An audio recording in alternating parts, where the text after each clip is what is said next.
Welcome to Tarot Mysteries. In this series, we're going to be taking a journey through the history, the philosophy, and the art of the tarot cards, and attempt to answer the biggest questions as we move along. I intend for this to be an in-depth exploration of each period in tarot's history. Beginning in the Italian Renaissance, when the cards were first created, they were intended for playing games, and the art on the cards told this very medieval Catholic story about leading a virtuous life.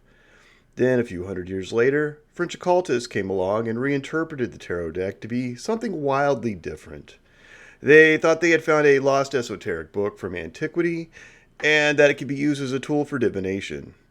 Then tarot was put at the center of an entire system of magic.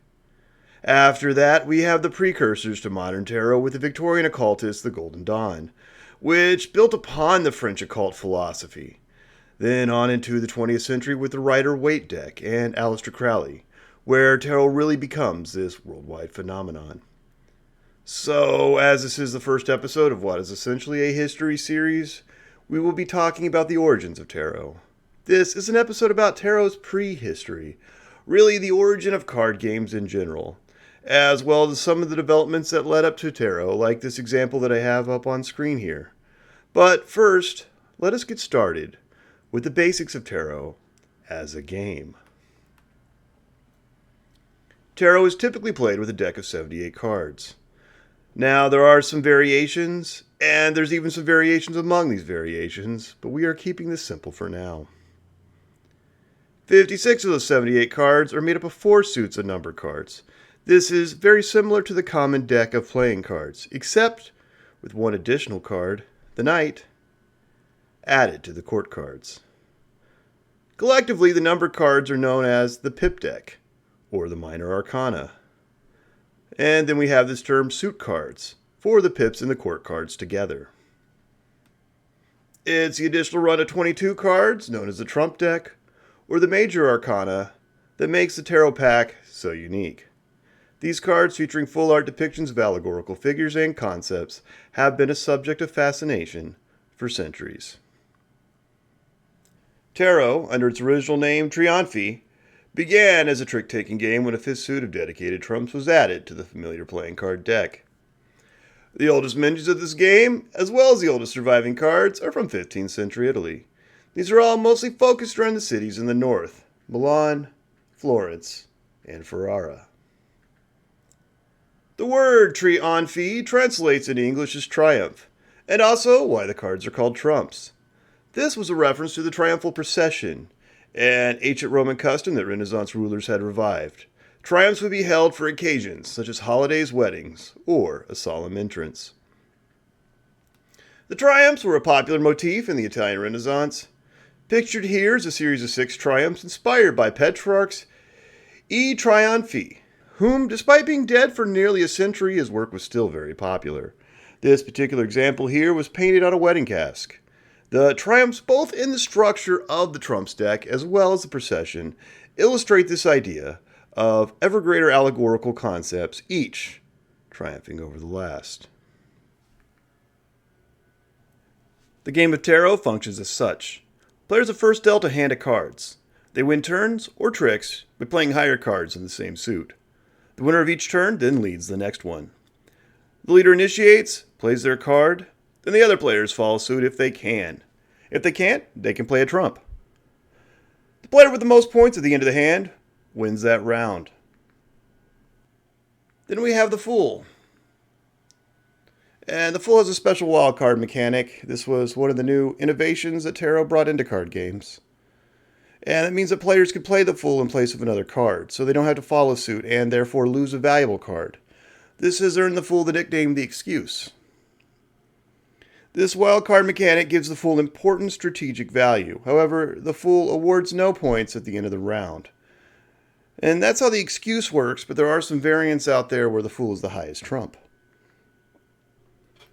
Alright, because no discussion of any game is really complete without a little bit of a demonstration. Here I am playing French Tarot over on this website, Solitaire Paradise. Well, I have 16 card hands because there's 4 players. Now I have to discard for that contract that I chose.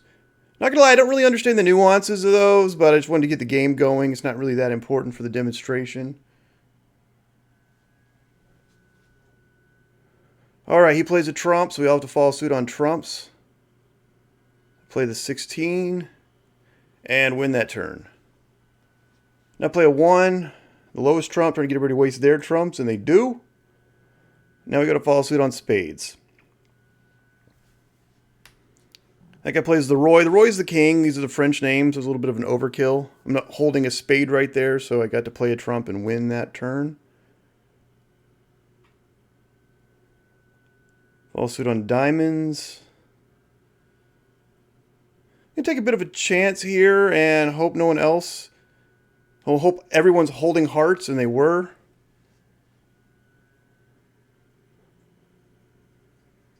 Then I take the same bet here. All's good, except that guy wasn't and got to play a trump, so that wasn't really that great of a move on my part. Now following suit on clubs. And that guy plays a trump. We all have to play a trump. I think you get a good idea how this game works. By 1500, people had realized that they could just set any of the other suits up as a trump suit and just play triumphs with the 52 card deck. One such game, triomphe. The French word for triumph got so popular during the 17th century that it spun off numerous other games, such as ombre and whist. Thus, tarot, by the way of whist, is the ancestor of our modern bridge game.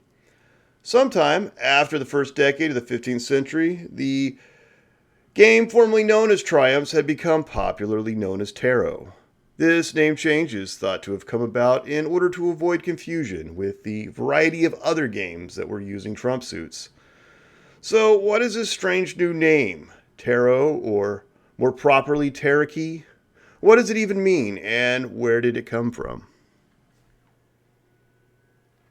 It may have been first suggested by Francesco Berni, writing in 1526 that tarot means fool, or foolishness.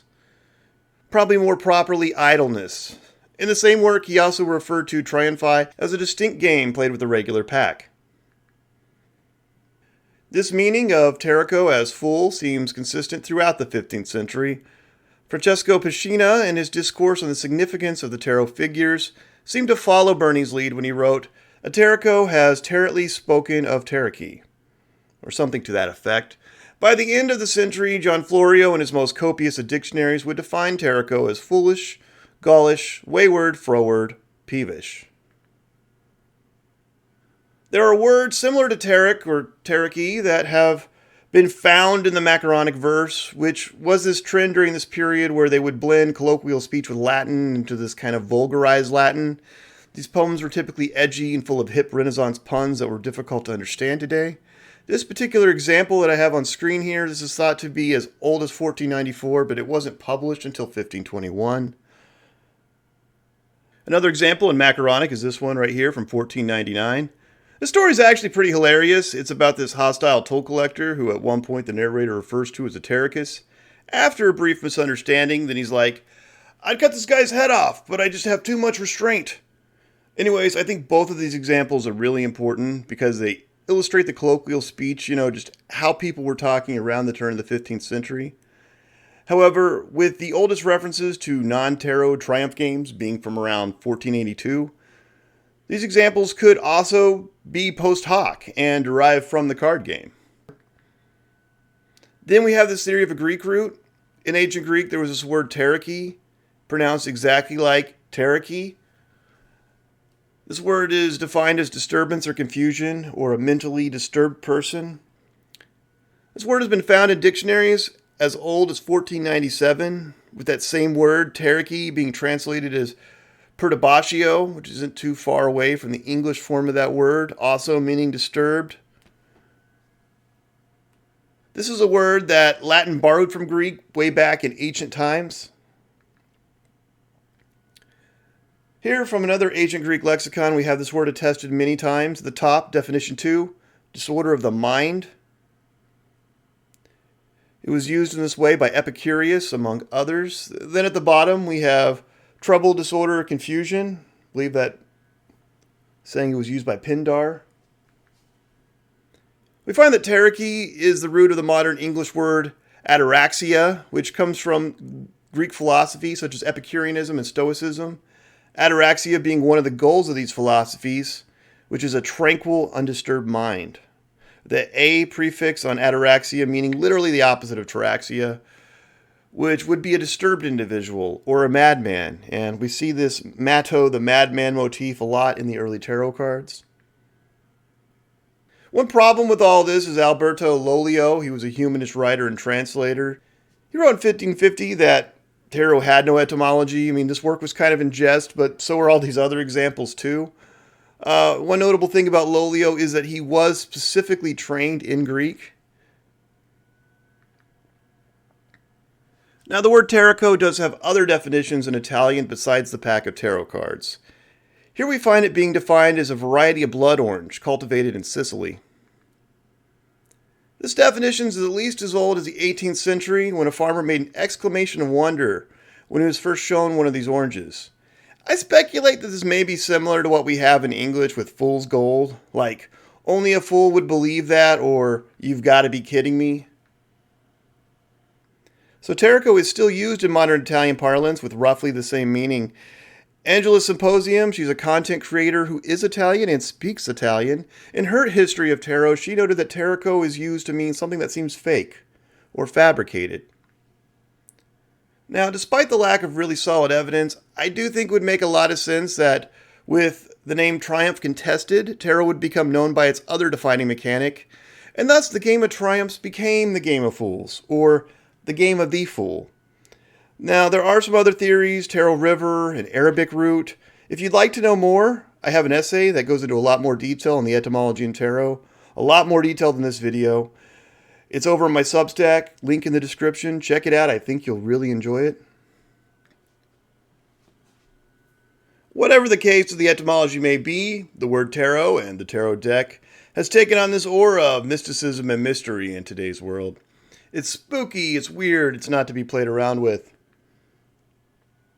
This is a lingering effect of the French occult revival. In the 18th and 19th centuries, French occultists reinterpreted the tarot not only for divination, but the centerpiece of an entire system of magic. In those days, Egyptomania was in full swing, and the French thought that they had found the lost book of Hermes Trismegistus, also known as the lost book of Thoth. These were secrets of the Egyptian religion that had been preserved since antiquity. So we find with this reinterpretation, the Renaissance humanism of the old Italian game had been vastly misunderstood by the French, who had imagined for tarot a completely different origin story. It is through that lens that tarot first entered the English-speaking world. Now, to paraphrase A.E. Waite, who translated many of the French occultist works regarding tarot into English, quote, "The history of tarot is a bit of a mess. Vestiges of the mythology regarding tarot's origins that was dreamed up by the French occultists still linger on even today." Waite, of course, best known for the Rider-Waite Tarot deck that he designed along with the artist Pamela Coleman Smith. This deck has been enormously successful and is probably the most influential tarot deck of all time. In 1980, Oxford philosopher Michael Dummett set out to document a definitive history of tarot with his book, The Game of Tarot. This came 2 years after Stuart Kaplan's Encyclopedia of Tarot, with Dummett correcting many of Kaplan's mistakes. Before these books, there really hadn't been much serious scholarship into the history of tarot outside of niche academic journals. These two books, while both being about tarot, couldn't be more different. Kaplan's Encyclopedia has many pictures of rare 15th century tarot decks, some that can't be found anywhere else. It also has charts, illustrations for all the correspondences, and everything you need for divinatory tarot. It has this really handy list that covers many of the early references to tarot. It's a top-tier coffee table book, to be sure. But as far as a historical guide, it's more useful as a source book for folklore. Dummett's book, however, was a history book through and through. It was incredibly detailed and by the evidence. The sheer brevity of research that was presented in this and his other books on tarot have been an invaluable resource, with nearly all subsequent writings on the subject citing him as a source. This book's really quite brilliant, and the man was a true genius. So, Dummett began his history of tarot by building upon the hypothesis that the tarot trumps were a European addition to a pre-existing pack. And then he traced the origins all the way back to the inventions of playing cards. We find the playing card first coming about sometime after the creation of paper in 9th century China, during the Tang Dynasty. The first playing cards were more akin to dominoes, but in time they came into their own, becoming more card-like. The Chinese cards, most resembling their European counterparts, were the mahjong cards with a money theme. These had well-defined suits with numeral values running 1 through 9, and each suit representing different monetary denominations. The suits in the Chinese money deck were cash, strings of cash, myriads of strings, and some regions even had a fourth suit, tens of myriads. However, given the absence of court cards in the ancient Chinese deck, Dummett concluded that there was, quote, some considerable development between the Chinese prototype and the playing card pack as first introduced into Europe. It is thought that the next leg of development occurred in Persia. Playing cards known as Ganjifa or Kanjifa were created there and then spread to India and the Middle East. In India, we find this type of playing card known as Ganjifa. This example here is a pack that has 10 suits, each corresponding to the 10 incarnations of Vishnu. In Egypt, where the playing card had been known since at least the 12th century, we find that they called their cards Kanjifa. And the game they played with Kanjifa was known as Naib, an Arabic word meaning deputy or representative of authority. This was a reference to the game's big innovation, which was the court cards. The pack for this game had 4 suits. Coins, scimitars, polo sticks, and myriads, or cups. The deck is thought to have had 52 to 56 cards. That's 4 suits of 1 through 10 pip cards, 4 suits of 3 or 4 court cards. The only real difference between this deck and the familiar 52 card deck that reached Europe is that the court cards were depicted as symbols instead of people. Indeed, the traditional Italian suits were identical to the Mamluk pack from which they were derived. Spanish cards also kept the Arabic suit signs, except their swords are straight. The Germans got a bit more experimental with what they put on playing cards, and it is from there that the French suit signs were derived. The oldest references to playing cards in Christian Europe, Stuart Kaplan cites a ban on playing cards in Bern in 1367. Then there's his Catalan rhyme dictionary from 1371 where they are referred to as naip, a word which has no other meaning apart from playing card, which shows that the cards were well known enough by then to have been used in common parlance. In March of 1377, commonly misunderstood to have been 1376, there was a Florentine proviso forbidding a game known as naibi. In 1379, there was mention from Viterbo of Saracen cards called naib. Compared to the modern Spanish naipa, which is their word for playing card. Woodblock printing had been in use at some time on the continent for textiles, but with the abundant influx of paper in the late Middle Ages, it would allow for playing cards to spread quickly throughout Europe. This method of carving an image into a woodblock and then transferring to a sheet with ink was widely used for playing card manufacture and would remain a dominant method from the 15th century until the advent of lithography and copper engraved techniques in the 18th and 19th centuries. In 1377, Basel, Switzerland, the Dominican friar John of Rheinfelden wrote the earliest known description of playing cards in Europe. He described a deck as having 4 suits each, with 13 ranks, with the top 3 depicting a seated king, an upper marshal who holds the suit symbol up, and an under marshal who held it down. This was the same as the court from the Mamluk game, Naib, and would be preserved in Swiss and German decks. In the same work, John of Rheinfelden describes 6 other games that use 52, 60, and 72 card decks. One game he described was very similar to this one I have here on screen, which was played with 48 cards, but the older version Rheinfelden knew used 60. It also used Babylon, Persia, Greek, and Rome for its suits instead of the contemporary European kingdoms. It had a court with 5 cards: the Unter, the Maid, the Ober, the Queen, and the King. Then it used common professions for the pip cards like farmer, hunter, mailman, the fool, and so on. The Stuttgart playing cards. This is one of the oldest examples of European playing cards. 49 out of 52 cards from this pack survive. You have 4 suits of a hunting theme. This was very popular in the 15th century, and we see some of these motifs showing up later on the tarot cards. The suits were falcons, ducks, dogs, and deer. The banners are the 10s. This also happens in Swiss playing cards. The bird suits are staffed by male court cards, and the mammal suits have female court cards. Also from north of the Alps, we have this game Karl, which is the oldest uniquely European card game that is still being played today. It was first attested in 1426 Bavaria, when it was listed in a municipal ordinance among card games that could lawfully be played at the city festival. The earliest forms of this game used a 48-card deck, which was basically the standard deck, just with the aces removed.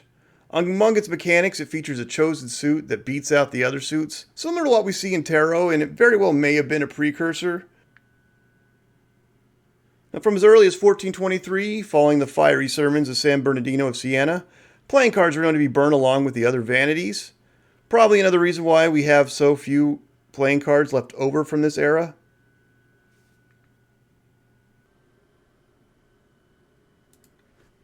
The earliest attestation of this word, triumphi, in reference to a card game, comes from September 6, 1440, in the records of the Florentine notary Giusti, who left note of a transaction where a nobleman named Malatesta had purchased 2 rather expensive personalized decks. Then, in 1449, we have a letter written in Latin describing what just might have been Tarot's oldest ancestor. In this letter we find Jacopo Antonio Marcello, a Venetian proveditore. His letter was describing a gift of 16 cards he had sent to the former Queen Isabel, then Duchess of Lorraine. He described these cards using the expression triumphorum genus, or related to triumphi. His letter continues stating these cards had been commissioned by the Duke Filippo Maria Visconti of Milan, hand-painted by the famed illuminator Michelino, and were based on designs by one of the Duke's advisors, Marziano, of whom Marcello described as an expert in astrology. The exact date of when this deck was created is unknown, but it would have had to have been made sometime before Marziano's death in 1425. The cards themselves do not survive. The cards I have on screen here are from a modern deck that is faithful to Renaissance humanist concepts. It's a very elegant representation of what this deck may have been like. So what does survive, along with Marcello's cover letter, is a treatise that was written by Marziano describing the deck and a game to be played with it. A veritable instruction manual, if you will. Marziano called his game the Game of 16 Heroes, which he designed to be as equally serious as it was virtuous in the philosophy that it presented, as to be worthy of one such as the Duke's time. These cards featured 16 depictions of the classical gods that were each divided between 4 themes with 2 divisions: virtues and virginities versus riches and pleasures. The 16 hero cards were valued in a descending order of rank, with lower numeral values being the higher card. For instance, Jupiter represented the highest of virtues and was thus the highest card. It was clear from the text that it was meant for the virtues to play out in a similar fashion to what we see later in the tarot deck. They were each to be represented from the highest to lowest, with Jove for justice, Apollo for wisdom, Mercury for temperance, and Hercules for strength. The letter also describes 4 bird-themed suits which correspond to one of the 4 categories of the gods, and do not outrank each other. Marziano did not explicitly state how many pip and court cards there were. We just know that a king ruled over each bird suit, and that the game used this reverse mechanic between the opposing factions. To clarify, the virtues and virginities, the eagle and dove suits, had their values ascending, while the riches and pleasures, the phoenix and turtle dove suits, had their values descending.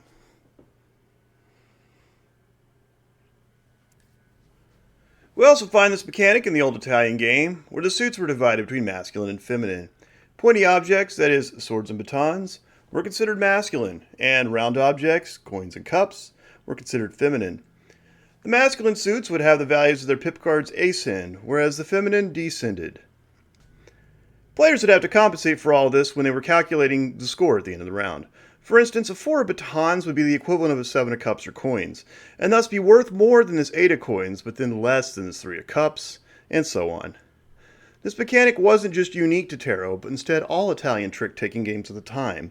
It was a vestige left over from pre-European card games, specifically from Persia and India. It would remain in use until the end of the 15th century in Italy, and persist a few decades longer in Spain. Eventually, all suits came to be ascending for simplicity's sake. Now, this mechanic was unknown outside of Italy and Spain just a couple of centuries later. Dummett remarked in his 1996 book that had the occultists known about this feature, they would have read a deep significance into it. The oldest explicit order of the trump cards was uncovered by Robert Steele in his famous article from 1900, where he discussed a Dominican friar's sermon against dice games that was written around the same time that the Visconti Sforza decks were being made. Around the latter half of the 15th century, the sermon lets us know that the tarot pack was locked in thematically fairly early on. Another early witness, and possibly the first attestation of the 78-card tarot deck, came in the form of a poem by Matteo Maria Boiardo, the illustrious Count of Scandiano. Boiardo wrote this poem sometime between 1461 and 1494, but researchers familiar with him and his style tend to date it earlier in his career. Boiardo was probably best known for his epic Orlando Innamorato, which would receive a more popular treatment from Francesco Berni, and an even more famous continuation from Ludovico Aristo's Orlando Furiosa. But I digress. Boiardo was a member of the court of Ferrara, and the majority of his work was written for the amusement of the Duke and his court. His tarot poem would go unpublished in his lifetime, but emerged after his death in 1523, and has been known since by the anachronistic title I Tarocchi. In the 1490s, a Boiardo fan in Urbino named Vitti wrote a commentary on the poem and found a patron to commission a deck for it. Vitti's Boiardo deck used unique suit types: whips, eyes, arrows, and vases. The 21 trumps were unique and based off of characters from the poem. Now, this is a 16th century non-standard deck, so this is happening after most of the stuff that we're talking about in these first few episodes.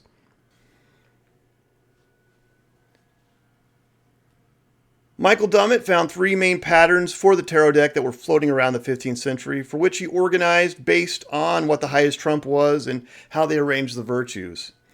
He hypothesized that the changes in the pattern also reflected a change in the rules and the style of the game played with the deck. So Type A, also known as the Southern style, is attested from remaining cards. It has the Angel as the highest trump. The virtues go Temperance, then Fortitude, and then Justice. Type A also includes the 3 variant decks that I mentioned way back in the first slide. Then you have Type B. This is attested mostly in literary evidence, such as the Sermon Against Dice Games. That's what Dummett has listed here on the left as Steel MS. It has the World as the highest trump. The virtues ascend in the same order, but they're more spaced out. I like to say there's 1 in each act. Then you have Justice being the 20th trump. Then you have Type C, also known as the Northern pattern, which is the familiar order from the Tarot de Marseille, where you have the World card as the highest trump and the virtues are in reverse order of the other 2 types. It was long thought that the Visconti Sforza decks were the oldest true tarot cards, but it is now thought to be the Rothschild cards kept in the Louvre. In the next episode, I will be going into much more detail on both of these decks and many more. In the Game of Tarot, Michael Dummett gave us this list of 24 of the oldest standard tarot decks. There's also a similar list of the first 2 Kaplan encyclopedias regarding the remaining Visconti Sforza cards. In the next episode, I will attempt to update these lists with new discoveries and stuff that I found on auction. It was actually a lot of fun to put all this together, and I think it's going to be a great episode. Did I get them all? Well, you're going to have to watch it and find out. So be sure to subscribe so you don't miss out, and I will see you in the next exciting installment of IntoMystery.